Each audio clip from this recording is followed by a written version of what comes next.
So hello and welcome to मेरा वाला channel. दोस्तों आज की वीडियो में हम बात करने वाले हैं लॉन्ग टर्म कैपिटल गेन यानी कि LTCG और शॉर्ट टर्म कैपिटल गेन यानी कि STCG के बारे में। तो दोस्तों ये किस तरह के टैक्सेस होते हैं और इन्हें किन्हें पे करना पड़ता है और इसका हमारे इन्वेस्टमेंट पे क्या इम्पैक्ट पड़ता है, इसके बारे में हम समझने वाले हैं। पर दोस्तों वीडियो को शुरू करने से पहले आपको एक बैड न्यूज़ दे दूँ कि दोस्तों रिसेंटली ही गवर्नमेंट की 2024 के बजट में गवर्नमेंट ने हमारे LTCG और STCG टैक्सेस को बढ़ा दिया है। इसका मतलब अब आपको आपके इन्वेस्टमेंट के ऊपर जो भी गेन होगा उस पर आपको हायर टैक्सेस पे करना पड़ेगा, चाहे वो शॉर्ट टर्म हो या लॉन्ग टर्म हो। तो दोस्तों गवर्नमेंट के इस डिसीजन का आपके पोर्टफोलियो पे क्या इंपैक्ट पड़ने वाला है, इसके बारे में हम इस वीडियो में पूरा डिटेल से एनालिसिस करने वाले हैं। तो दोस्तों मेरा नाम है समीर, तो चलिए आज की वीडियो को शुरू करते हैं।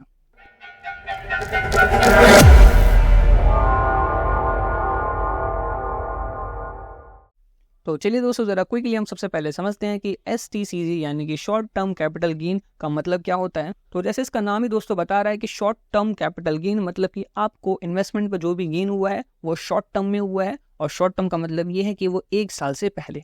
अब एग्जाम्पल के लिए मान लीजिए आज की तारीख है हमारी 1 अगस्त 2024 और आपने आज खरीदा रिलायंस का शेयर, और आपने अगले महीने देखा कि आपका जो रिलायंस का शेयर था उसके ऊपर आपको 500 रुपये का प्रॉफिट हो रहा था, तो आपने उसे सेल आउट कर दिया, मतलब बेच दिया।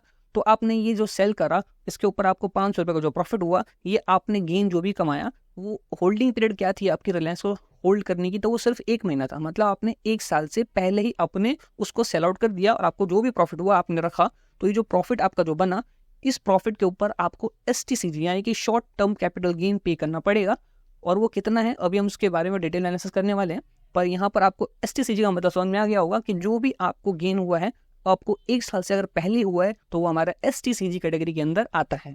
अब हम समझते हैं LTCG यानी कि लॉन्ग टर्म कैपिटल गेन। तो सिमिलर एग्जांपल लेते हैं कि आपने जो रिलायंस का शेयर खरीदा था 1 अगस्त 2024 को, मान लीजिए उसको आपने अगले साल मतलब 1/2025 अगले साल, और आप उसे बेच रहे हैं 2025 में अगस्त के महीने के बाद, मतलब कि आपने उसे 1 साल से ज़्यादा टाइम के लिए होल्ड कर लिया। तो ये हमारा लॉन्ग टर्म कैटेगरी के अंदर आता है। अब आपको उसके ऊपर जितना गेन हुआ हो, एक लिमिट के बाद एक एग्जम्पशन है गवर्नमेंट की, उस लिमिट के बाद आपको जो भी गेन हुआ होगा लॉन्ग टर्म में आपको उसके ऊपर LTCG का टैक्स पे करना पड़ता है। तो दोस्तों अगर एक लाइन में सब कुछ सम अप करूँ तो मैं आपको बता दूं, STCG मतलब जो भी आपने 1 साल से पहले सेल आउट कर दिया, 1 साल से पहले आपने उसे रियलाइज कर लिया, और जो भी आपने 1 साल के बाद करा वो हमारा लॉन्ग टर्म कैटेगरी के अंदर आता है। अब दोस्तों इनके ऊपर टैक्सेस कैसे पे होते हैं और कितना टैक्स अभी गवर्नमेंट ने इंट्रोड्यूस करा है न्यू, ओल्ड क्या था और हमारा न्यू वाला क्या है, और इनके ऊपर क्या चेंजेस आए हैं, अब जो न्यू हमारा इंट्रोड्यूस हुआ है इससे हमारे इन्वेस्टमेंट का अब क्या फ़र्क पड़ेगा, इसके बारे में चलिए हम ज़रा समझते हैं। तो दोस्तों सबसे पहले अगर हम बात करें कि ओल्ड STCG और LTCG हमारे कितने थे और न्यू वाले कितना हो चुके हैं, तो उसकी बात करें तो हमारा जो ओल्ड STCG यानी कि शॉर्ट टर्म कैपिटल गेन हुआ करता था वो था 15%, जो कि अब गवर्नमेंट ने बढ़ा के उसे 20% कर दिया है। और हमारा जो अर्लियर LTCG यानी कि लॉन्ग टर्म कैपिटल गेन हुआ करता था वो हुआ करता था हमारा 10%, और हमारा 1 लाख तक का एग्जम्पशन भी होता था। मतलब कि आपको 1 लाख जो भी आपका गेन हुआ 1 लाख तक का, उसके ऊपर आपको वो टैक्स पे नहीं करना। 1 लाख के बाद जो भी आपका एक्स्ट्रा गेन है उसके ऊपर आपको 10% का टैक्स देना पड़ता था LTCG में। अब गवर्नमेंट ने न्यू LTCG इंट्रोड्यूस कर दिया है जिसके अंदर अब आपको 10% नहीं, अब आपको 12.5% देना पड़ेगा। और यहाँ पे एग्जम्पशन की थोड़ी लिमिट भी गवर्नमेंट ने इंक्रीज कर दी है, वो 1 लाख से बढ़ाकर 1,25,000 कर दी है। तो यहाँ पर हम क्लियरली देख सकते हैं कि शॉर्ट टर्म कैपिटल गेन पहले जो 15 था वो 20 हो चुका है। इसका मतलब यहाँ पे गवर्नमेंट ने शॉर्ट टर्म में काफ़ी सारे टैक्सेस बढ़ा दिए हैं। इसका मतलब ये है अगर आप 1 साल से पहले कुछ भी सेल आउट करते हैं तो उसके ऊपर डायरेक्ट आपको 20% का यहाँ पर फ्लैट टैक्स पे करना पड़ेगा, चाहे आपने कितना भी गेन क्यों ना करा हो। यहाँ पर कोई एग्जम्पशन नहीं है। अब दोस्तों हम जरा बात करते हैं कि लॉन्ग टर्म कैपिटल गेन का क्या इम्पैक्ट हुआ है, पहले कितना था और अब कितना हो गया। तो दोस्तों यहाँ ज़रा हम छोटे से कैलकुलेशन के थ्रू समझते हैं कि हमारा जो न्यू वाला लॉन्ग टर्म कैपिटल गेन जो कि हमारा 12.5% हो चुका है, और हमारा जो ओल्ड वाला जो था वो कि 10% था, और उसके ऊपर जो हमारा जो ओल्ड वर्जन था उसका हमारा जो एग्जम्पशन था वो 1 लाख तक का था, और न्यू वाले का हमारा जो एग्जम्पशन है वो है 1,25,000 तक का। तो यहाँ पर मैंने सब कुछ लिख दिया कि हमारा जो लॉन्ग टर्म अर्लियर वाला जो था वो 10% का था और एग्जम्पशन हमारा 1 लाख का था। न्यू वाला जो है हमारा उसका 12.5% हो चुका है अभी LTCG, जिसके ऊपर हमारी एग्जम्पशन है वो 1,25,000 रुपये की है। तो दोस्तों यहाँ पर मैंने अज्यूम करा है कि हम मान लीजिए जहाँ भी इन्वेस्टमेंट कर रहे हैं वहाँ हमें 12% का रिटर्न मिल रहा है। तो हमारा जो इन्वेस्टमेंट अमाउंट है मैं यहाँ लिखा है 1 लाख रुपये। मान लीजिए आपने 1 लाख रुपये इन्वेस्टमेंट करा और वो आपको 12% का रिटर्न दे रहा है, तो आपकी जो अमाउंट है वो 2 साल बाद बन जाती है हमारी 1,25,440 रुपये। इसी तरीके से 5 साल बाद वो जो आपका 1 लाख रुपये था वो बन जाता है 1,76,000 रुपये। इस तरीके से आपका 7 साल बाद, 10 साल बाद, 15 और 20 साल बाद आपका ये जो 1 लाख रुपये था वो हमारा 9,64,629 रुपये लगभग बन गया। ये था हमारा जो इन्वेस्टमेंट था वो धीरे धीरे किस तरह से बढ़ रहा था 12% की रेट के हिसाब से। नीचे यहाँ पे हमारा जो बॉक्स है यहाँ पे मैंने लिखा कि गेन आपको कितने का हुआ, मतलब आपको प्रॉफिट कितने का हो रहा है, गेन कितने का हो रहा है। जैसे कि यहाँ पे थोड़ा क्लियर कर देता हूँ मैं। आप जैसे आपका सेकंड ईयर में आपका जो 1 लाख रुपये था वो 1,25,000 रुपये बन गया। इसका मतलब आपको गेन कितने का हुआ, क्योंकि इसमें 1 लाख रुपये तो आपकी कैपिटल भी तो थी ना, तो आपको गेन कितने का हुआ 25,440 रुपये का। ऐसे आपका जो 1 लाख था वो बन गया हमारा 1,76,000। 5 साल बाद तो आपको गेन कितने का हुआ, तो यहाँ पर गेन हुआ आपको 76,000 रुपये का, क्योंकि आपका ये 1,76,000 में आपका 1 लाख रुपये आपका कैपिटल भी तो था, तो आपका गेन कितने का हुआ, तो सिर्फ 76,000 का हुआ है। इसी तरीके से यहाँ पे मैंने आपको सबका हर ईयर का यहाँ पर गेन मैंने कैलकुलेट कर दिया है। अब हम जानते हैं कि आपका जो भी गेन हुआ हो, यहाँ पे हमारे सारे क्या शोकेस किए गए, गेन शोकेस किए गए, मतलब आपका प्रॉफिट कितना हो चुका था हर ईयर के मुकाबले, यहाँ मैंने सबके सामने लिख दिए हैं। अब हम जानते हैं कि यहाँ पे हमारी जो अर्लियर वाली जो टैक्स एग्जम्पशन थी वो थी 1 लाख रुपये, मतलब आपको 1 लाख तक का जो भी प्रॉफिट हुआ उस पर आपको कोई टैक्स नहीं देना। तो यहाँ आपका जब आपका 2 साल हो चुका था, आपका जो 1 लाख था वो 1,25,440 बन गया था, और आपका प्रॉफिट हो रहा था 25,000 का, मतलब आपको गेन हो रहा था 25,000 का। तो क्योंकि ये जो 25,000 रुपये क्या 1 लाख से कम है, क्योंकि 1 लाख से बिल्कुल कम है, तो आपको यहाँ पर एग्जम्पशन मिल रहा है, क्योंकि 1 लाख तक का गेन के ऊपर कोई टैक्स नहीं है, तो यहाँ पे आपकी टैक्स लायबिलिटी 0 हो गई। इसका मतलब 2 साल बाद आपका जो 1 लाख इन्वेस्टमेंट था वो इतना नहीं बन पाया, मतलब आपका जो गेन था वो 1 लाख को क्रॉस नहीं कर पाया, इसलिए आपका टैक्स की लायबिलिटी 0 रही। ऐसे हम देखते हैं नेक्स्ट ईयर की। 5th ईयर में आपका जो गेन था वो 76,000 का हुआ। यहाँ पर भी आपका जो गेन क्योंकि 1 लाख से कम है, इसलिए आपको यहाँ पर एग्जम्पशन मिल जाता है 1 लाख का। इसका मतलब आपकी लायबिलिटी हो जाती है 0। सिमिलरली 7th ईयर में क्या होता है, इस बार यहाँ पर इंटरेस्टिंग है, क्योंकि यहाँ पर आपका जो गेन है वो क्रॉस कर चुका है 1 लाख रुपये को। आपका यहाँ पर जो एग्जम्पशन है वो 1 लाख तक की है, लेकिन आपका गेन कितना हुआ है 1,21,000। इसका मतलब यहाँ जो 21,068 रुपये का जो गेन हुआ है, इस पे आपको देना होगा 10%, जिसका 10% निकालेंगे तो निकल के आएगा हमारा 2,106 रुपये। इसका मतलब यहाँ पर आपको 21,000 के ऊपर 10% निकालेंगे तो आपका 2,106 के आसपास का आपका हमारा LTCG यहाँ पे क्या टैक्स बनेगा, जो कि हो जाएगा 2,106 रुपये।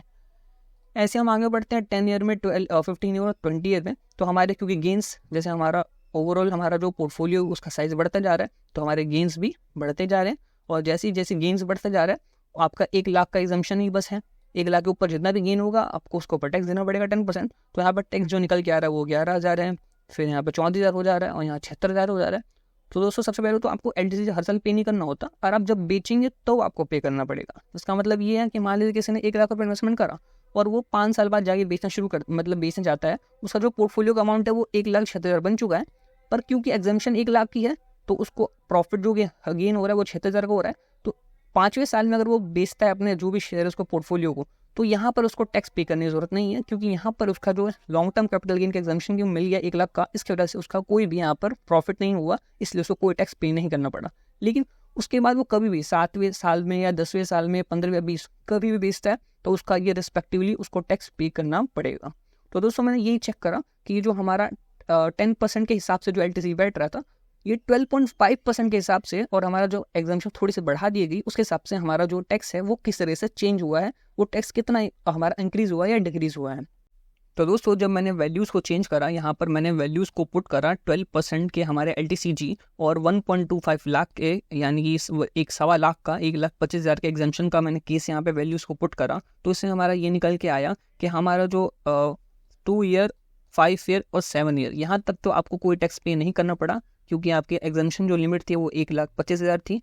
यहाँ पर हम देख सकते हैं कोई भी अमाउंट हमारी 1,25,000 के ऊपर नहीं है, इसका मतलब कोई भी यहाँ पर टैक्स नहीं बन रहा था। लेकिन जैसे 1,25,000 के ऊपर हमारा जो गेन है वो जाना शुरू होता है, आपका यहाँ पर 12.5% का टैक्स निकलना शुरू होता है।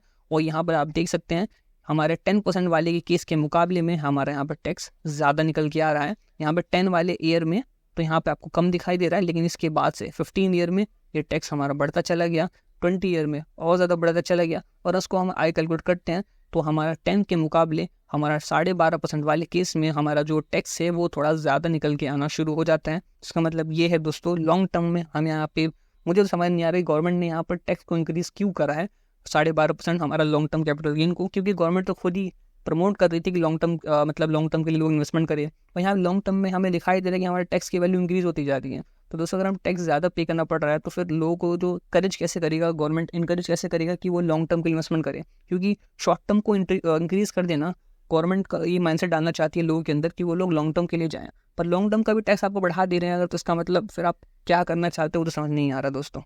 वो दोस्तों अगर इंटरेस्टिंग फैक्ट आपको बताऊं कि अगर आपको पता ना हो तो 2018 से पहले यानी कि 2018 से पहले हमारा लॉन्ग टर्म कैपिटल गेन तो होता ही नहीं था, वो था 0%। इसका मतलब यहाँ पे आपको जो भी अमाउंट यहाँ देना पड़ रहा है ये तो देना ही नहीं पड़ता था पहले।